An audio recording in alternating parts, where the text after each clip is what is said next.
എല്ലാവരും പണിക്ക് എത്തുമ്പോ ചെയ്യുന്നതാ. നമുക്ക് ഈ അമ്മു എന്നുള്ളത് അമ്മ എന്നാക്കിയാലോ? അത് കൊള്ളാലോ. അത് മതി അങ്ങനെ. അത് മതി ചെയ്യാൻ ചേട്ടാ. കമൺ ചേട്ടാ. തടി കഷ്ണം എന്തി? തടി കഷ്ണമില്ല ചേട്ടാ. കഴിഞ്ഞ തവണ കുട്ടാൻ വന്നാൽ കടിച്ചോണ്ട് പോയി. ഇത്തവണ വരല് കടിച്ചോ? ബൈ. കഴിഞ്ഞ തവണ ഡിസ്കൗണ്ട് തരാൻ പറഞ്ഞിട്ടുണ്ടായി. എങ്ങനെ പറ്റുന്നു ചേട്ടാ മാതാജിക്ക് ഡിസ്കൗണ്ട് ചോദിക്കാൻ? എനിക്ക് പോയാണ്. ശരിക്കല്ലേ ചേട്ടാ? അമ്മ ഇസ് ഗോഡ് ചേട്ടാ. അമ്മ ഇസ് ഗോഡ്.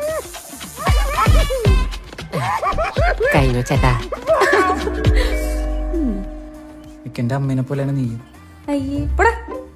ഇനി മതിരി വേണ്ട. അതിനെ കാണിച്ച് എന്റെ അടുത്ത് വന്ന എടാ, നീ നാളെ എന്റെ കൂടെ യൂണിവേഴ്സിറ്റി ഒന്ന് വരണം, സർട്ടിഫിക്കറ്റ് വാങ്ങാനാ. ഞാൻ വരുമൊന്നുമില്ല. അവിടെ വരെ വണ്ടി ഓടിച്ചാൽ നട്ടല് റബ്ബറാവും. പിന്നെ മാത്രമല്ല എനിക്ക് ഒരു ലോഡ് കാര്യങ്ങൾ ചെയ്ത് തീർക്കാണ്ട് ഇവിടെ. നിനക്ക് എന്ത് പണിയാണ്? നീ വെറുതിരിക്കല്ലേ? ചുമ്മാ നമ്പർ എടുക്കല്ലേ?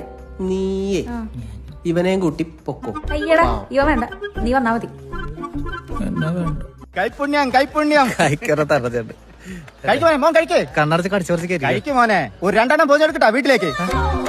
ഞാൻ എന്ത് ചെയ്യാനാടാ? താൻ കഴിക്കേണ്ടി വരും. എന്നാ മോനെ. ചേട്ടനെ പോലെ തന്നെ അനിയനും ഭയങ്കര മൃഗസ്നേഹിയാണെന്ന് തോന്നുന്നു. അവൻ കാമുകനാണ് ചേട്ടാ. ഞങ്ങൾ പോയിക്കോട്ടെ ചേട്ടാ. ആയിക്കോട്ടെ. ഇനിയും ഏറെ കാലങ്ങൾ താണ്ടാനുണ്ട്. ശരി ശരി. ഇതിൽ നിന്ന് നിനക്ക് എന്ത് മനസ്സിലാക്കാം? എന്തേ? ജീവിതത്തിൽ വളിച്ചതും കൈപ്പേറിയതും ഇനിയും ബാക്കിയുണ്ട്. അപ്പന്റെ ശാപം ബോണ്ടയുടെ രൂപത്തിൽ വന്നായിരിക്കും. ആ കേറിക്കോ. സൂക്ഷിച്ചൊക്കെ പോണേ. ഓക്കെ മക്കളെ, ടാറ്റാ. ആ ഇവിടെ ഇറങ്ങോ. നോക്കടാ, വിഷ്വൽ ബ്യൂട്ടി അല്ലേ? നീയൊക്കെ വൈപ്പിനി കിടന്ന് എന്താ കാണുന്നത്? മണ്ട പോയ തെങ്ങ. തന്നെ കൊണ്ട് വലിയ ദുരിതമാണല്ലോ. നീയൊക്കെ ഉണ്ടല്ലോ ആ കോൺക്രീറ്റ് കാടുകളിൽ കിടന്ന് മരിക്കും. ഞാനൊക്കെ ഇപ്പൊ നേച്ചർ പാർക്ക് ചെയ്യും. ഈ തേയിലേക്കാരാണ് ഇത്ര ഏക്കർ നടക്കണത്.